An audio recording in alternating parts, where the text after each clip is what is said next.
My stump is called Socky, or Mr. Socky. I got a really good potty trick. I can just spin it all the way around. I theoretically have no height ceiling. Like, I can be as tall as I want to be. 1 foot in the grave, haven't got a leg to stand on. I've really put my foot in it. If someone said to me, I can grant you a wish of giving you 2 hands, I would say, nah, jog on.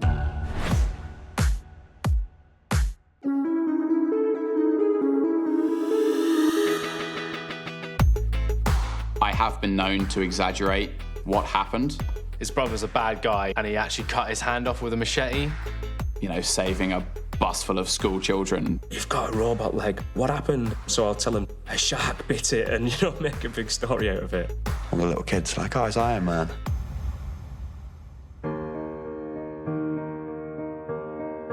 Christmas 2012, we went to a pub, we had a couple of pints. I walked home, and halfway home, a drunk driver who's doing about 70 miles an hour in a 30 zone, he lost control, hit me. My right leg was torn off by the car. Left leg was crushed and shattered. I was carrying aircraft parts up a flight of stairs, got my foot trapped, fell. I took a chip out of a bone in my ankle. I developed a nerve condition. The slightest touches were incredibly painful. I looked at where I could be with a prosthetic. I was ready to say, I'm ready to have my leg taken off. In 2009, I hit a telephone post at 90 miles an hour on a motorbike. I broke every bone on the right side of the body.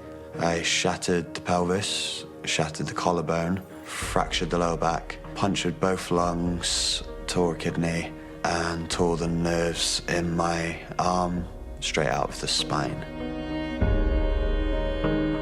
So I was born with Amelia. When I was younger, no one really knew what it was. I've got a little bit of the wrist, and I have little tiny fingers that do nothing, but as I like to call it, this is my little hand. I don't call it a stump.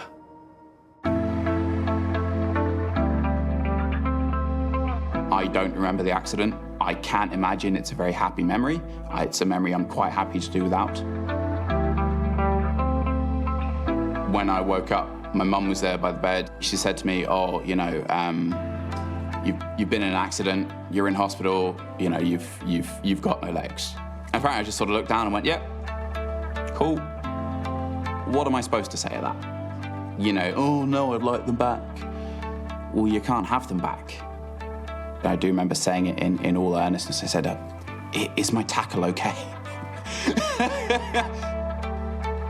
For a long time, post-accident, I didn't like the way I looked.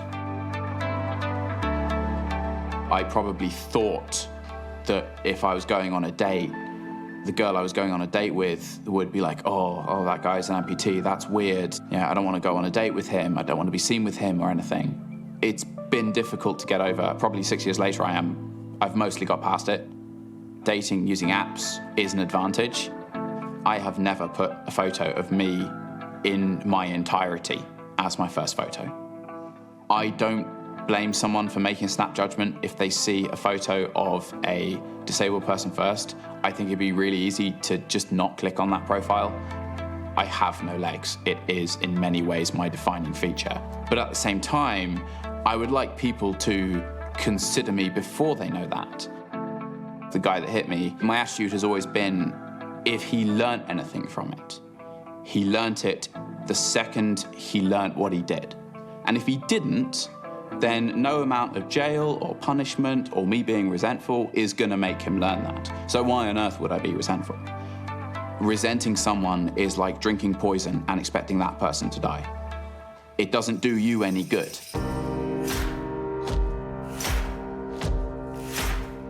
My limb difference was elective. I chose to be this way. I had the accident on the 30th of October 2013, and it was years before I had the amputation.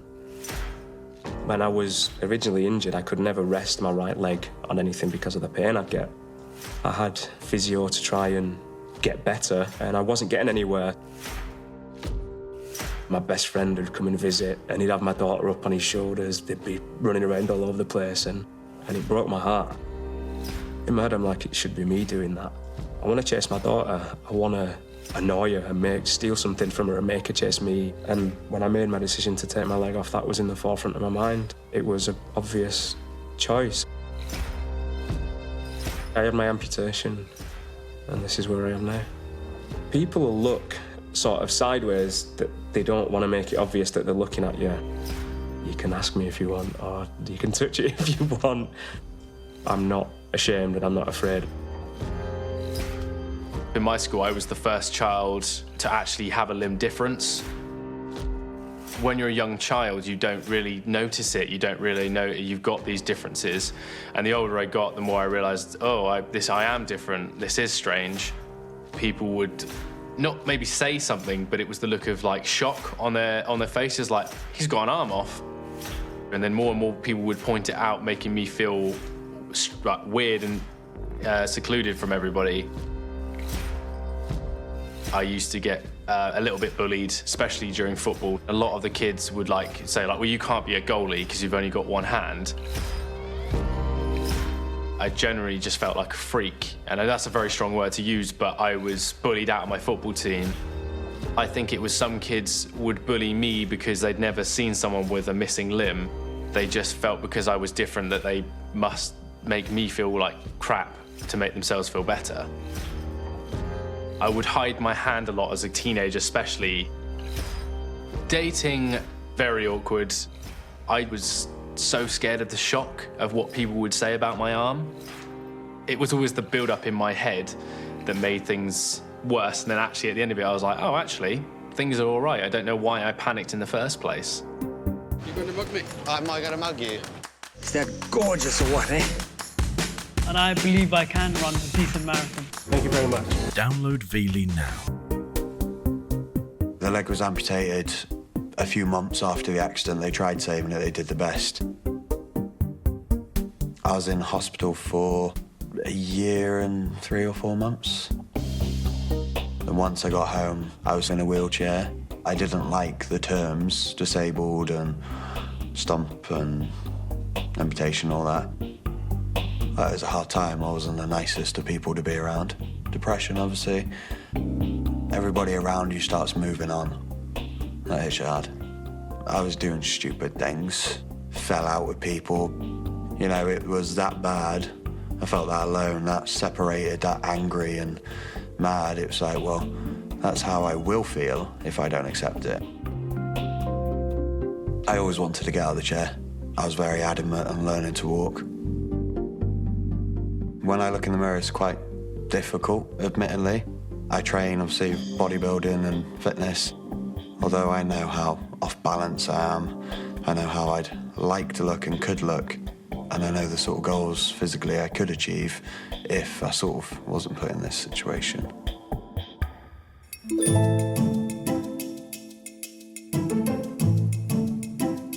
I've only recently got my leg, so I'm still getting used to everything. Even the pain, it's new. I know there's a lot of unknown and uncertainty about prosthetics. I want to clear a few things up and sort of share my experiences. Being an amputee, going through rehab and meeting other amputees is really interesting. It's important to talk about issues that people probably wouldn't normally come into contact with. I would have had no idea what it was like to be an amputee or what it was like to think like an amputee before this, and I think it's nice to talk about that. 3, 2, 1.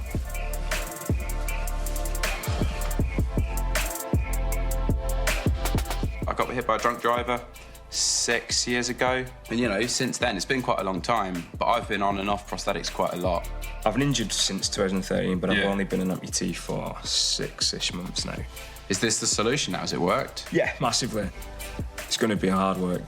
And I've got a daughter who is the fastest thing I've ever met. She does not stop. And so you've got to keep up? I can keep up with her better than I could before. For you, how do you cope when you're having a nightmare day? When you wake up and you're having one of those days, I'll go, oh, I don't want to get out of bed. Yeah. I don't want to put my legs on. They're going to be sore. And, you know, this is 6 years later, I'm still having to face that. But the world isn't going to wait for you. Like, you're saying you've got a 7-year-old daughter. Yeah. Like, she doesn't care. she's too young. And so the world makes the choice for you. Have you stubbed your toe yet? Your non-existent toe? No. Oh, wait. No. Oh, it'll hurt. Don't. For a split second, it hurts. Really? For a split second, it's real. I was in hospital for 8 weeks. Yeah. I had horrendous phantom limb pain. It was the most unpleasant thing I've ever been through in my life. It was awful. I'd rather live with the phantom pains than what I was getting before, because the phantoms, for me at least, they come and go really quickly. There's a few things that are just pure entertainment. The whole world of leg-related comedy. You know, 1 foot in the grave, haven't got a leg to stand on, I've really put my foot in it. The best thing out of this whole process was meeting someone like you, seeing somebody do something that I'm maybe worried I'm not going to be able to do. Whether I can do it or not, your motivation for me now. You've sort of set a standard. That's going to help me, without a doubt. Well, thanks for saying that. I'm going to want a family at some point. Is it even a sensible thing for someone in my position to do? Yeah. And to hear, you know, the fact that you've got a daughter and you can still keep up. You know, it's really nice to hear that.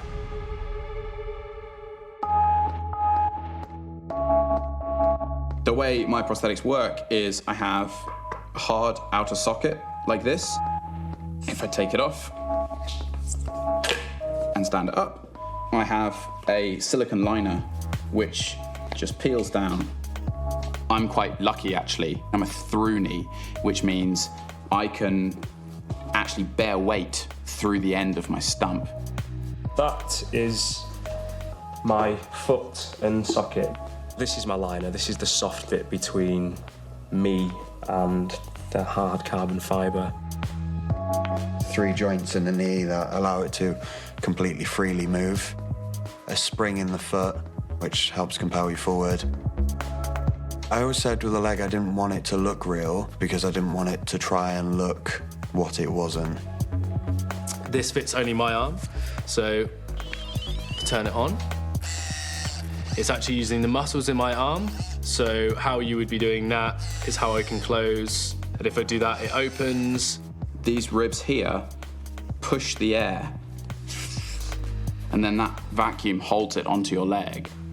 So my 3 assistive devices would be full-size prosthetics, these are small prosthetics, and a wheelchair. The tall legs are, for me, the hardest ones to use by far. It's no small reason for me using my smaller prosthetics, which are easier to balance on, more than I use the taller ones. I just don't feel confident enough to go and do a lot of the things on the taller prosthetics because I'm worried about falling over and everyone staring. I don't like people seeing me vulnerable. I don't feel disabled when I'm in a wheelchair, but ironically, I get treated as if I'm disabled in every sense. I had people coming up to me, whoever's pushing, I'll speak to them, how's he doing? It made me feel very little, very like I wasn't there. I've had my change handed to my sister when I'm out shopping instead of handed to me because apparently someone in a wheelchair can't deal with their own money. I was carrying my bag today. I get up to get off the train and someone picks it up for me. You can ask me and I might let you, but I don't need you to do it. The more awkward thing is that I'm left-handed, so people shake with their right. I would try and shake upside down with my left arm, and people would be like, that's really weird. I'm a normal person. I just happen to be a bit different. I wouldn't say there was necessarily a turning point. It just slowly started taking steps in the right way. I set myself goals. I have done a disabled category in bodybuilding, and I'm just getting into sprinting now with the goal of the Paralympics. A couple of years ago, I started helping open bionics. I was already into futuristic stuff, and this is all 3D printed. I guess it's because I wanted a bionic arm, but I didn't have any way of going about getting one, and they're being expensive back when I was a kid. I've been testing these arms for a while now, and I'm just fascinated by the technology, and I'm just like one of those lucky guys that gets to wear one of these on a daily basis. I started looking at prosthetics and doing a master's in bioengineering at Imperial College.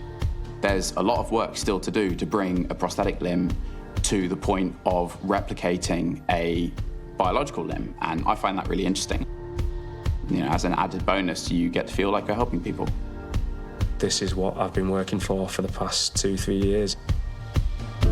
The favourite part of my body is my prosthetic. It is my body now. Having it has given me my life back. I see me as the person that I was before all this, but I also see me now, and it makes you think about what I'm capable of.